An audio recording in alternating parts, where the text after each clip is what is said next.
ಸಾಕಷ್ಟು ಕುತೂಹಲ ಇರುವಂಥದ್ದು ಜೆ ಡಿ ಎಸ್ನ ಮತ ಯಾವ ರೀತಿ ಆಗುತ್ತೆ, ಹೇಗೆ ಪ್ಯಾಟರ್ನ್ ಇರುತ್ತೆ, ಜೊತೆಗೆ ವೋಟ್ ಹೇಗಾಗುತ್ತೆ ಅನ್ನುವಂಥದ್ದು ಸಾಕಷ್ಟು ಕುತೂಹಲ ಇರುವಂಥದ್ದು. ಯಾಕೆಂದರೆ ಅಡ್ಡ ಮತದಾನ ಆಗುತ್ತೆ ಅನ್ನುವಂಥದ್ದು ಅನೇಕ ಕಾಂಗ್ರೆಸ್ನ ನಾಯಕರು ಜೆ ಡಿ ಎಸ್ನಿಂದ ನಿರೀಕ್ಷೆ ಇಟ್ಕೊಂಡಿದ್ದಾರೆ.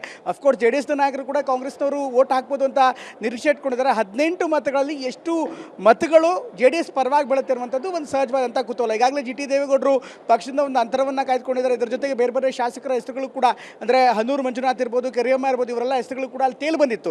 ಆದರೆ ಅಂತಿಮವಾಗಿ ಅದು ಕಾಂಗ್ರೆಸ್ ಪರವಾಗಿ ಓಟ ಕನ್ವರ್ಟ್ ಆಗುತ್ತೆ, ಇದೆಲ್ಲವೂ ಕೂಡ ದೊಡ್ಡ ಪ್ರಶ್ನೆ ಇತ್ತು. ನಮ್ಮ ಜೊತೆಗೆ ಮಾತನಾಡೋದಕ್ಕೆ ಅರಕಲಗೂಡು ಶಾಸಕರಾಗಿರುವಂಥ ಮಂಜೂರು ಕೂಡ ಜಾಯ್ನ್ ಆಗಿದ್ದಾರೆ. ಸರ್, ಈಗ ಸಹಜವಾಗಿ ಜೆ ಡಿ ಎಸ್ ಈ ಒಂದು ಕಣದಲ್ಲಿ ಸರ್ಪ್ರೈಸ್ ಎಂಟ್ರಿ ಅಂದರೆ ತಪ್ಪಾಗಲ್ಲ, ಯಾರಿಗೂ ಕೂಡ ನಿರೀಕ್ಷೆ ಇರಲಿಲ್ಲ. ಜೊತೆಗೆ ಸಂಖ್ಯೆ ಇಲ್ಲ ನಿಮ್ಮಲ್ಲಿ, ಅಂದರೆ ನೋಡ್ರೆ 18 ವೋಟ್ ಇರೋದು, ಬೇಕಾಗಿರುವಂಥದ್ದು 28 ವೋಟು.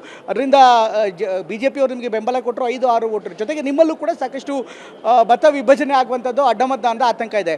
ಈಗ 18ರಲ್ಲಿ ಎಷ್ಟು ವೋಟ್ ನೀವು ನಿರೀಕ್ಷೆ ಮಾಡ್ತೀರಿ ಸರ್? ಜಿ ಟಿ ದೇವೇಗೌಡರು ನಿಮ್ಗೆ ವೋಟ್ ಹಾಕಿದ್ದಾರೆ ಅನ್ಸುತ್ತಾ? ನನಗೆ 18ರಲ್ಲಿ 18 ಹಾಕಿದ್ದಾರೆ ಅಂತ ನನ್ನ ಅಭಿಪ್ರಾಯ. ಕಾರಣ ಏನು ಅಂದರೆ, ಯಾರೂ ಕೂಡ ಪಕ್ಷಕ್ಕೆ ಮೋಸ ಮಾಡಲ್ಲ.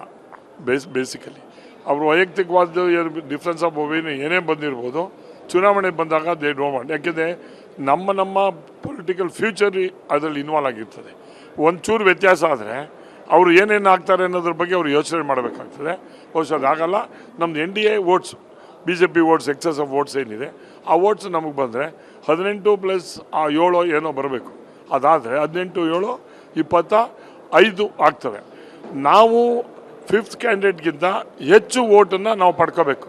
ಈ ಫಸ್ಟ್ ಎಲಿಮಿನೇಷನ್ 5ರಲ್ಲಿ ಒಂದು ಎಲಿಮಿನೇಷನ್ ಸ್ಟಾರ್ಟ್ ಆದರೆ ನಮಗೆ ಅಡ್ವಾಂಟೇಜ್ ಫಾರ್ ಅಸ್. ಬಿಕಾಸ್ ನಾವು ಅವ್ರು 24 ತಗೊಂಡು ನಾವು 25 ತೊಗೊಂಡ್ರೆ 24ನೇ ಕೌಂಟ್ ಮಾಡೋದು. ಸೊ ಆಗ ಸೆಕೆಂಡ್ ವೋಟ್ಸ್ ಏನು ಬಂದಿರ್ತದೆ ಆಗ ಪಾಯಿಂಟ್ಸ್ ಮೇಲೆ ಇದಾಗುತ್ತೆ. ಬಟ್ ನಮಗೂ ಅವರೇನು ನಮ್ಮ ಮೇಲೆ ಇವರು ಏನು ನಿರೀಕ್ಷೆ ಇಟ್ಕೊಂಡಿದ್ದಾರೆ, ನಾವು ಅವ್ರ ಮೇಲೆ ನಿರೀಕ್ಷೆ ಇಟ್ಕೊಂಡಿದ್ದೀವಿ. ಅಲ್ಲಿ ಕಾಂಗ್ರೆಸ್ನಲ್ಲಿ ಸಿದ್ದರಾಮಯ್ಯನವರಾಗಲಿ, ಡಿ ಕೆ ಶಿವಕುಮಾರ್ ಆಗಲಿ, ಯಾವ ಗುಂಪು ಕೂಡ ಸರಿ ಇಲ್ಲ. ಅವರವರೇ ವ್ಯತ್ಯಾಸ ಇದೆ. ಅಲ್ಲಿ ಯಾರು ನಿಮ್ಮ ಪರ ಬರ್ಬೋದು ಅಂತಿದ್ದೀರಿ? ಈಗ ಬಿಜೆಪಿ ಉಚ್ಚಾಟಿದ್ರೆ ಅವ್ರ ಕಡೆ ಹೋಗಿದ್ದಾರೆ. ಅಲ್ಲಿ ಯಾರನ್ನಾರು ಅಂದರೆ ನಿಮ್ಮ ಸಂಪರ್ಕದಲ್ಲಿ ಇದ್ದಾರೆ ಯಾರಾದರೂ? ನೋಡಿ, ಉದಾಹರಣೆ ತಗೊಳ್ಳಿ. ಹಿಂದೆ ಖರ್ಗೆ ಕ್ಯಾಂಡಿಡೇಟ್ ಅಂತ ಸೋಲ್ಸಿದ್ದಂಥ ಉದಾಹರಣೆಗಳು ಇಲ್ಲಿದ್ದಾವೆ. So anything may happen.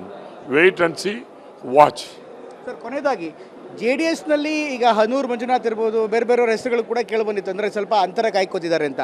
G T ದೇವೇಗೌಡರು ಈಗಾಗಲೇ ಅಂತರ ಕಾಯ್ದುಕೊಂಡಿದ್ದಾರೆ. ಇಷ್ಟಾದರೂ ವಿಶ್ವಾಸ ಇದೆಯಾ ಸರ್ ನಿಮ್ಮ ಪರವಾಗಿ ಪೂರ್ಣ ಮತ ಹಾಕಿದ್ದಾರೆ ಅಂತ? ನೋಡಿ, ಹನೂರು ಮಂಜುನಾಥ್, ಕರಿಯಮ್ಮ ಅವರೆಲ್ಲ ಹೆಸರನ್ನ ತೇಲ್ಬಿಟ್ಟಿರ್ತಕ್ಕಂಥದ್ದು ಗೊಂದಲ ಸೃಷ್ಟಿ ಮಾಡೋಕ್ಕೆ. ಯಾವುದೇ ಕಾರಣದಿಂದಲೂ ಯಾರು ಕೂಡ ಗೊಂದಲ ಆಗೋದಕ್ಕೆ ಸಾಧ್ಯ ಇಲ್ಲ. ನಮಗೆ ಕಾನ್ಫಿಡೆಂಟ್ ಇದೆ ನಮ್ಮ ಪರವಾಗಿ ವೋಟ್ ಹಾಕ್ತಾರೆ ಅಂತಕ್ಕಂಥದ್ದು. ಜೊತೆಗೆ ಬಿ ಜೆ ಪಿಯವರು ಎಕ್ಸಸ್ ಆಫ್ ವೋಟ್ ಏನಿದೆ ಆ ವೋಟು ಕೂಡ ನಮಗೆ ಬರ್ತದೆ. ಅದಾದಮೇಲೆ ನಾವು 24ರಿಂದ 25 ರೀಚ್ ಆಗ್ತೀವಿ.